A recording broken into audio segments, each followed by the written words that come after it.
Hello guys, இன்றைக்கி நம்ம பார்க்க போகிற படம் இது கற்பனையா அப்படி இல்லை உண்மையாகவே ஃப்யூச்சரில் இந்த மாதிரிலாம் நடக்குமா அப்படின்னு நம்மளையே கொஞ்சம் பயப்பட வைக்கிற மாதிரி ஒரு படம் தான் இன்றைக்கி பார்க்க போகிறோம். இந்த படத்தில் காட்ட போகிற இந்த உலகம் நம்ம இப்போ வாழ்கிற காலகட்டமே கிடையாது. ஃப்யூச்சர் ஜென்ரேஷன், அதாவது எந்த அளவுக்கு தொழில்நுட்பம் வளர்ந்த மாதிரி ஒரு காலம்னா ரோபோட்ஸையே வச்சு வீட்டு வேலை வாங்கக்கூடிய அளவுக்கு டெக்னாலஜி டெவலப்மெண்ட்டாக இருக்க ஒரு காலகட்டம் தான். இப்போ எந்த அளவுக்கு நம்ம ஃப்யூச்சரில் இருக்கோம் அப்படிங்கிறது உங்களுக்கு புரிஞ்சிருக்கும். இப்போ அதே மாதிரி ஒரு ஃபேமிலியை காட்டுறாங்க. இவங்க ஒரு சிங்கிள் மாம், இவங்களுக்கு ஒரு பையன் இருக்கான். இந்த பையனை பார்த்துக்கிறதுக்காக இவன் குழந்தையா இருக்கும் போதே ஒரு ரோபோட்டை இவங்க அம்மா வாங்கி கொடுக்குறாங்க.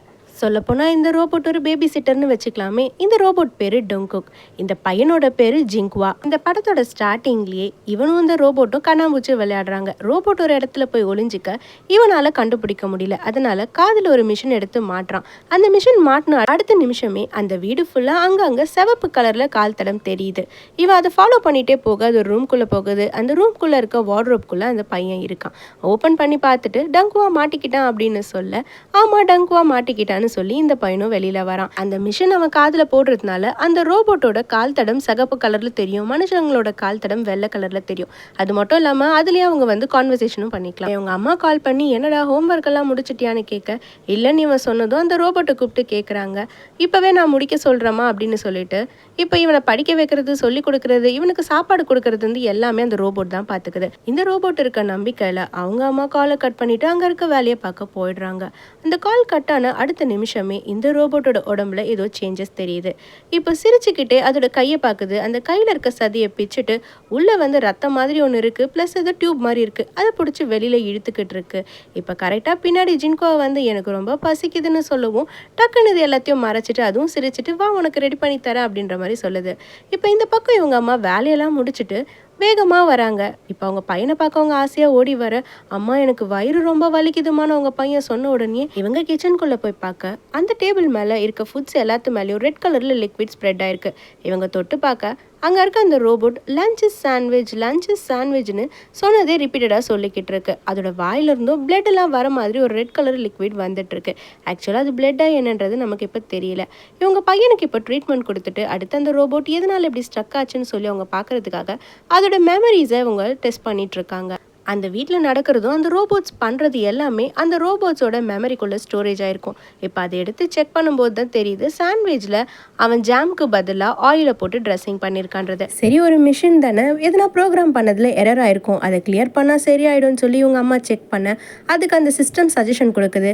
இதை வாங்கி 10 வருஷம் ஆயிடுச்சு, அதனால் இது நீங்கள் இதுக்கப்புறம் யூஸ் பண்ணிங்கன்னா யூசருக்கு நாங்கள் பொறுப்பு கிடையாது, எதனா ஆபத்து நேரிடும் அப்படின்ற மாதிரி அந்த சிஸ்டம் சஜஷன் கொடுக்குது. இருந்தாலும் இது 10 வருஷமாக இவங்க கூடவே இருக்கிறதுனால இந்த ரோபோட்டை இவங்க மாற்ற இவங்களுக்கு கொஞ்சம் கூட விருப்பம் இல்லை. அன்றைக்கி நைட்டு அவங்க அம்மா அதை பற்றி யோசிச்சுட்டு அப்படியே விட்டுடுறாங்க. இப்போது ஜின்குவா வந்து ரூம்குள்ளே தூங்கிட்டு இருக்கான். இப்போ அந்த ரோபோட் போய் அங்கே நிற்க இவன் ஃபஸ்ட்டு பயந்துடுறான். இங்கே என்ன பண்ணுற அப்படின்னு கேட்க, வா நம்ம பெயிண்ட் பண்ணலாம் அப்படின்னு கூப்பிட, எனக்கு ரொம்ப தூக்கம் வருது நாளைக்கு பண்ணலான்னு சொல்ல, இது விடாமல் வா இப்போவே பெயிண்ட் பண்ணலாம், வா என் கூட விளையாடுன்னு சொல்லி கூப்பிட்டுட்டு இருக்கு. ஒரே மேலே சத்தமாக இருக்க இவங்க பயந்து ஓடி போய் பார்க்க அவன் முகத்தெல்லாம் அது கையில் இருக்க அந்த ஒயர்ஸ் வச்சு கீறிட்டு இருக்கு. அவன் ஃபேஸ்லாம் கொஞ்சம் அடியும் பட்டுருது. இவங்க ஓடி போய் அந்த ரோபோட்டை பிடிச்சி தள்ளி விட்டு அவங்க பையனை எழுப்புறாங்க.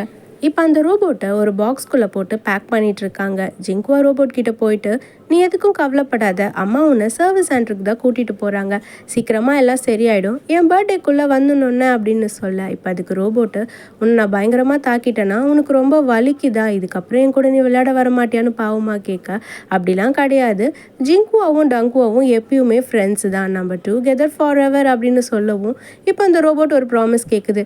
அப்போ நீ எப்பயுமே என் கூட ஒன்றா தான் இருக்கணும்னு அப்படின்னு சொல்லி ப்ராமிஸ் கேட்க அதுக்கு ஜிங்க்வாவும் ப்ராமிஸ் பண்ணி கொடுக்குறான். இப்போ அந்த ரோபோட் அவங்க அம்மாவை பார்த்து, அம்மா என்னை சீக்கிரம் சரி பண்ணுங்க அப்படின்னு சொல்லவும் இவங்களும் போயிட்டு அதை ஆஃப் பண்ணிடுறாங்க.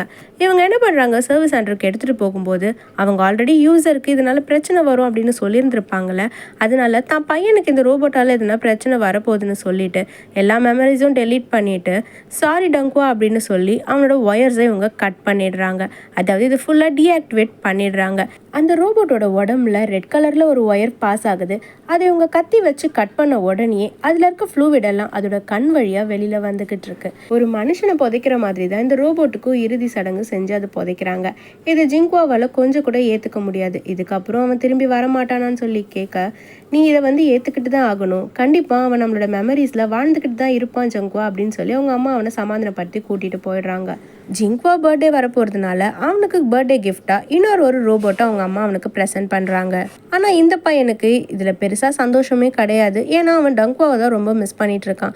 இப்போ உட்காந்து இவன் கலர் பண்ணிட்டு இருக்கும்போது அந்த ரோபோட் கூட உட்காந்து ஹெல்ப் பண்ணிட்டு இருக்கு. இப்போ அதில் டங்குவாவோட படத்தை இவன் வரைஞ்சி வச்சிருந்திருப்பான். பழைய ரோபோட்டோட பிக்சரை பார்க்கறதுனால இந்த ரோபோட்டுக்கு ஒரு மாதிரி டிஃப்ரெண்ட்டான ஃபீல் ஏற்படுது. அது மட்டும் இல்லாமல் அது காதுலேருந்து ரத்தமும் வடியுது. அதாவது அந்த ரெட் கலர் ஃப்ளூவிட் வெளியில் வந்துக்கிட்டு இருக்கு. இவங்க நைட் டைமில் வீட்டில் ஒர்க் பண்ணிட்டு இருக்கும்போது ஒரு வித்தியாசமான சத்தம் கேட்குது. என்னடா இது சத்தம்னு சொல்லி அவங்க திரும்பி பார்க்க அங்கே ரெட் கலர் ஃப்ளூவிடாக இருக்குது. அதை ஃபாலோ பண்ணிக்கிட்டே இவங்க போனால் ஸ்டெப்ஸ் கிட்ட ஒரு டயக்ராம் பேப்பர் இருக்குது. அந்த பேப்பரில் இவங்க எப்படி டங்குவாவோட ஒயர்ஸை கத்தியை வச்சு கட் பண்ணாங்களோ அந்த பேப்பரில் டங்குவாவோட வயிற்றுல இவங்க அம்மா கத்தியை வச்சு குத்துற மாதிரியான வரைபடம் அது இருக்குது. இதை பார்த்த உடனே இவங்க ரொம்பவும் ஷாக் ஆகுறாங்க. இப்போ அவங்க பையனோட ரூம்லேருந்து சத்தம் வருது. என்னன்னு சொல்லிட்டு இவங்க போய் பார்க்க இன்னொரு ரோபோட் இருக்குல்ல, அது அவங்க பையன் மேலே ஏறி கத்தியை வச்சு குத்த போகிற மாதிரி இருக்குது. இவங்க பயந்து போய் அந்த ரோபோட்டை தள்ளி விட, அது டங்குவாம்மா நாங்கள் 2 பேரும் விளையாடுறோமான்னு இவங்க பையன் சொல்லும்போது இவங்களுக்கு செம வருது. என்ன விளையாடுறியா நீ? நான் உனக்கு எத்தனை வாட்டி சொல்லியிருக்கேன் டங்குவா இல்லை, அவன் வந்து போனது நமக்கு ரொம்ப வருத்தமான விஷயம் தான், ஆனால் இது நீ புரிஞ்சுக்கோ அப்படின்னு சொல்லும்போது இல்லை இது டங்குவா தான் சொல்லிட்டு காதில் இருந்த மிஷினை போட்டுட்டு அம்மா நீங்கள் வேணால் கேளுங்கன்னு சொல்லும்போது அவங்க அம்மா அதை கோவப்பட்டு வாங்கி வச்சிடுறாங்க. அது மட்டும் இல்லாமல் இந்த மாதிரி டயக்ராம்லாம் இதுக்கப்புறம் நீ வரையக்கூடாதுன்னு சொல்லும்போது அம்மா இதை நான் வரையலை, இது வரைஞ்சதுமே இவன் தான்மா அப்படின்னு சொல்கிறான். மறுபடியும் திரும்பி பார்த்தா அது டங்குவாவோட ட்ரெஸ்ஸும் அந்த ரோபோட் போட்டிருக்கு. நீ எதுக்கு அவனுக்கு இந்த மாதிரிலாம் ட்ரெஸ் பண்ணி விடுறேன்னு சொல்லி கேட்க, அம்மா இதை நான் ட்ரெஸ் பண்ணி விடலாமா, அவனே தான் ட்ரெஸ் பண்ணிக்கிட்டான் அப்படின்னு சொல்லும்போதும் இவங்க அம்மா நம்ப மாட்டுறாங்க. இங்கே பாரு, நீ இதை டங்குவான்னு நினச்சி அவனை மாதிரியே இவனை பண்ணாத அப்படின்னு சொல்லிட்டு அவங்க அம்மா அந்த மிஷினும் வாங்கிட்டு கோவமாக அங்கேருந்து போயிடுறாங்க. இவங்க தள்ளி விட்ட ஃபோர்ஸில் அந்த ரோபோட்டு ப்ளே வித் மீன்னு சொன்னதையே சொல்லிட்டு இருக்கு. அதனால இதை செக் பண்ணுறதுக்கு அவங்க லேப்க்கு கொண்டு வராங்க. அது மட்டும் இல்லாமல் அதோட மெமரியை செக் பண்ணும்போது ஏதோ பக் கிரியேட் ஆயிருக்கு அப்படின்னு அந்த சிஸ்டம் சொல்லவும், சரி ஓகே அந்த லொக்கேஷனை ஃபைன் பண்ணி அதை கிளியர் பண்ணு அப்படின்னும் போது லொக்கேஷன் உங்களுக்கு பக்கத்துலேயே இருக்குது அப்படின்னு சொல்ல அவங்களுக்கு கொஞ்சம் பயம் வருது. அந்த ரோபோட்டை பொறுமையாக திரும்பி பார்க்குறாங்க. ஆனால் அது எந்த ஒரு அசைவும் இல்லாமல் அங்கே இருக்குது. ஆனால் அதே இடத்துல டங்பாவும் இருக்கிற மாதிரி இருக்குது. இவங்க இப்போ பயந்துக்கிட்டே அந்த ரோபோட் கிட்ட போயிட்டு அது ஃபேஸில் இருக்க துணியை ரிமூவ் பண்ணுறாங்க. ஆனால் அந்த ரோபோட் ஆஃபில் தான் இருக்குது. சரி ஓகே ஃபைன் பண்ணது போதும் அப்படின்னு சொல்ல அந்த சிஸ்டம் ஆஃப் ஆகும்போது அந்த சிஸ்டமோட ஸ்க்ரீனில் டங்குவாவோட ஃபேஸ் தெரியுது. அந்த ஸ்க்ரீனே அப்படியே ஒரு மாதிரி வெடித்து சதுரவும் இவங்க திரும்பி பார்க்குறதுக்குள்ள இவங்களோட ஃபேஸில் போட்டு அந்த டங்குவா அழுத்த முகத்துலேருந்து ஒரே ரத்தமாக வெளியில் வர இவங்க கண்ணுக்கு அவங்க பையன் அம்மா என் வயிறு ரொம்ப வலிக்குதுமான்னு சொல்லிட்டு வெளியில் வரான். அவன் வயிற்றுலேருந்து ரத்தமாக கொட்டுது. பயந்து இவங்க முழிச்சு பார்த்தா இது எல்லாமே கனவு. இவங்க வேகமாக அவங்க பையனோட ரூமுக்கு போகிறாங்க. இப்போ கீழே அவங்க பையனோட பர்த்டேக்காக அரேஞ்ச்மெண்ட்ஸ் எல்லாம் பண்ணி வச்சிருக்கு. இப்போ கிச்சனில் பார்த்தா அந்த ரோபோட் கேக் செஞ்சிட்ருக்கு போல். என்ன கேக் ரெடி ஆகிடுச்சான்னு சொல்லி இவங்க கொஞ்சம் சந்தோஷமாக கிட்ட வந்து பார்க்க அந்த ரோபோட் அதோட வயிற்றுக்குள்ளே இருந்த ஒயரை பிச்சு வெளியில் எடுத்துக்கிட்டு இருக்கு. இது பார்த்த உடனே அவங்க பயந்து ஒரு பின்னாடி ஒரு ஸ்டெப் போயிடுறாங்க. இப்போ சடனாக கரண்ட்டு போயிடுது. லேபில் இருக்க ஸ்க்ரீனில் இவங்க டங்குவாவோட வயிற்றுல கத்தியை வச்சு அந்த ஒயரை கட் பண்ண வீடியோ ஓடிக்கிட்டு இருக்கு. இதை பார்த்து அவங்க ரொம்பவும் ஷாக் ஆக இப்போ பின்னாடி இருந்து இந்த ரோபோட் கத்தியை வச்சு குத்த வருது. அது குத்த வரும்போது இவங்க கரெக்டாக கீழே விழ அங்கே இருந்த ஒரு கம்பி எடுத்து அதை தலையில் அடிச்சிடுறாங்க. சீக்கிரம் அந்த வீடியோவை டெலீட் பண்ணு அப்படின்னு சொல்லி அந்த சிஸ்டம்க்கு இன்ஸ்ட்ரக்ஷன் கொடுக்கும்போது இந்த வீடியோ கிரியேட் ஆன இடத்துல தான் போய் டெலீட் பண்ண முடியும்னு சொல்லுது. இது ஆக்சுவலாக எங்கே கிரியேட் ஆயிருக்கோன்னா இறந்து போன டங்குவாவோட மெமரியில் தான் இது இருக்கும். ஸோ இப்போ அவங்க அங்கே தான் போய் பண்ணணும். அதுக்குள்ளே இது மறுபடியும் கத்தி எடுத்துகிட்டு இவங்களை குத்த வர அந்த ரோபோட்டை இவங்க அடிச்சுட்டு ஒரு இடத்துல கட்டியும் போடுறாங்க.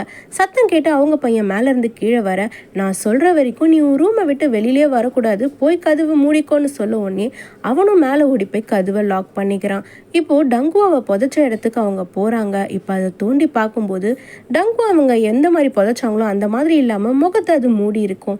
இப்போ பயந்துக்கிட்டே அந்த முகத்துலேருந்து கையை எடுத்துட்டு அதில் இருக்க மெமரியை அவங்க வெளியில் எடுக்கும்போது இப்போ டக்குன்னு திரும்பி சிரிக்குது. இந்த பக்கம் இவங்க அம்மா இந்த மெமரிஸ் எல்லாம் எரேஸ் பண்ணுறதுக்கு ட்ரை பண்ணிட்டு இருக்க சமயத்தில் வீட்டில் ஜிங்குவா கட்டிலுக்கு அடியில் படுத்துட்டு இருக்கான். இப்போது கரெக்டாக அவரோட ரூம் கிட்ட யாரோ வந்து நிற்கிற மாதிரி இருக்குது. இப்போ கதவும் தட்டுற மாதிரி இருக்குது. அம்மா நீங்களாம்மா அப்படின்னு சொல்லி கேட்கும்போது, இல்லை நான் டங்க்வா அப்படின்னு சொல்லும்போது இவன் பயந்துக்கிட்டே அந்த மிஷினை எடுத்து காதில் மாட்டுறான். இப்போது நீ எதுக்காக என்னை புதைச்ச அப்படின்னு சொல்லி கேட்க, ஜிங்க்வா இல்லை இல்லை நான் புதைக்கலை, உனக்கு தான் உடம்பு முடியாமல் போயிடுச்சுல்ல, நீ இறந்துட்ட அதனால தான் உன்னை புதைச்சிட்டாங்க அப்படின்னு சொல்லும்போது, சரி வா நம்ம விளையாடலான்னு சொல்லும்போது இவன் பயந்துக்கிட்டு, இல்லை இனிமேல் நம்மளால் ஒன்றா இருக்க முடியாதுன்னு சொல்கிறான். நீ எனக்கு ப்ராமிஸ் பண்ணி கொடுத்துருக்க, அது நீ மறந்துட்டியான்னு சொல்லி கேட்டுட்டு இப்போ கோவத்தில் அந்த கதவை உடைக்க அது ட்ரை பண்ணவும் இவன் ரொம்பவும் பயந்து கண்ணை வேகமாக மூடிக்கிறான். கதவை திறக்கிற சத்தம் நின்ன உடனே ஜிங்க்வா அவன் கண்ணை திறந்துட்டு கட்டில் அடியிலேருந்து வெளியில் வர கட்டிலுக்கு மேலே டங்க்வா உட்காந்துருக்கான். இப்போ இந்த பக்கம் அவங்க அம்மா வீட்டுக்கு வந்துடுறாங்க. இங்கே கட்டி வச்சிருந்த ரோபோட்டையும் காணும், அவங்க அங்கே பையனையும் காணும். இவங்க அந்த மிஷினை காதில் மாட்டி பார்க்க வீடு ஃபுல்லாக அந்த ரெட் கலர் கால் தடமும் இவங்க பையனோட கால் தடமும் கலந்துருக்கு. இவங்க பயந்துட்டே ஒரு இடத்துல போய் உட்காடுறாங்க. இப்போ அந்த சிஸ்டம் மறுபடியும் ஆன் ஆக இப்போ லொக்கேஷன் ரொம்ப பக்கத்தில் காட்டுது அப்படின்னு சொல்லுது. அதாவது டங்க்வா இப்போ பக்கத்தில் இருக்கான் அப்படின்றது தான் அது மென்ஷன் பண்ணுது. இவங்க பயந்துக்கிட்டு திரும்பி பார்க்க அந்த புது ரோபோட்டோட ஒயர்ஸ்லாம் நல்லா மாட்டிக்கிட்டு இருக்கான் இவங்க பையன். எப்படியோ ஒரு வழியாக அந்த ரோபோட் கிட்ட இருந்து அவங்க பையனை காப்பாற்றி ஹக் பண்ணிக்கிறாங்க. இந்த டைமில் தான் அவங்களோட ட்ரெஸ்ஸு மேலேயே ரெட் கலர் கால் தடம் வந்து தெரியுது. இதை பார்த்தவங்க கொஞ்சம் அதிர்ச்சி ஆகிறதுக்குள்ளேயே அந்த ஸ்க்ரீனில் எல்லா டேட்டாவுமே இப்போ தான் கரெக்டாக டிரான்ஸ்மிட் ஆகிட்டு வருது அப்படின்ற மாதிரி வருது. எங்கே டிரான்ஸ்மிட் ஆகிட்டு வருதுன்னு பார்த்தா அவங்க பையனோட உடம்புல தான் டங்க்வா இருக்க மெமரிஸ் எல்லாமே இப்போ அவங்க பையனோட உடம்புக்கு டிரான்ஸ்மிட் ஆகுது. இப்போ அவங்க பையனும் இவங்கள ரொம்ப அழுத்தமாக இறுக்கி பிடிக்க தான் இப்போ அவங்க பையன் உடம்புல தான் டங்க்வா இருக்கான். அதனால இவங்களுக்கு 2 பேருமே மாறி மாறி தெரியுறாங்க. இப்போ அவங்க வந்து டங்க்வா கிட்ட மன்னிப்பும் கேட்குறாங்க.